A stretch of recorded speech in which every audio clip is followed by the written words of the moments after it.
Olá, muito boa tarde a todos. O presente trabalho é sobre as relações neuroanatômicas e o transtorno do pânico. Como autora principal, eu, Roberta Silva Pereira. Como coautores, Breno Henrique e Melissa Pires. Como professora orientadora, Henrique Gutz. O trabalho tem como objetivo relacionar o transtorno com a neuroanatomia e neurofisiologia e esclarecer o caminho do medo. Este trabalho é uma síntese de uma atividade acadêmica da disciplina de neuroanatomofisiologia do curso de psicologia. O transtorno do pânico é uma patologia originária dos transtornos de ansiedade. São ataques de pânico bruscos e recorrentes.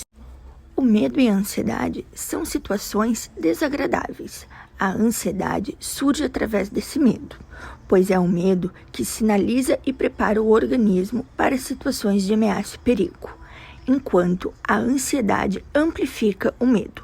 Por meio de pesquisas em comportamento de animais, percebe-se que tanto o medo quanto a ansiedade são essenciais para a adaptação humana, mas se nas doses certas, digamos assim. Esquiva e fuga de comportamento estão relacionados com o medo. Sentir medo é um mecanismo de proteção. Ele alerta os perigos e a ansiedade pode ser caracterizada como um medo do futuro. Falando de neuroanatomia, então, podemos falar do sistema das emoções. Nele, dentre as estruturas neuroanatômicas, sugere-se duas vias envolvidas para este tipo de reação, onde o tálamo envia os sinais ao córtex sensorial, que os interpreta e envia ao hipocampo, onde é feita uma contextualização da imagem, do barulho ou sentimento captado, com as informações da memória emocional do indivíduo.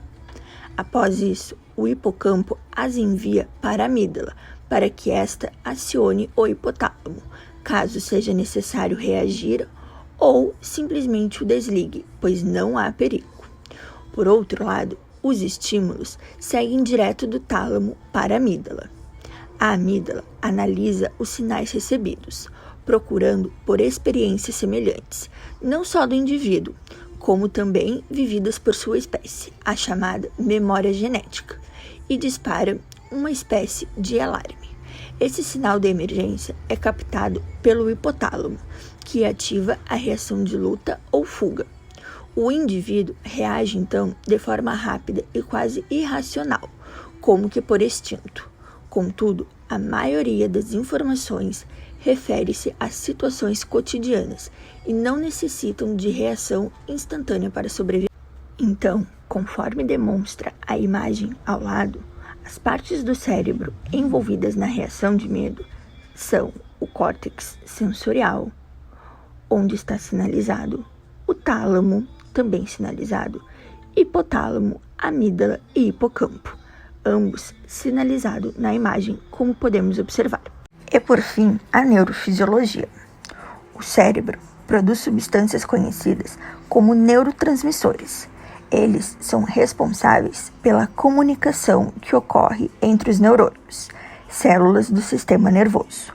Quando há desequilíbrio na produção destes neurotransmissores nas células nervosas, pode acontecer de algumas partes do cérebro transmitirem informações e comandos errados.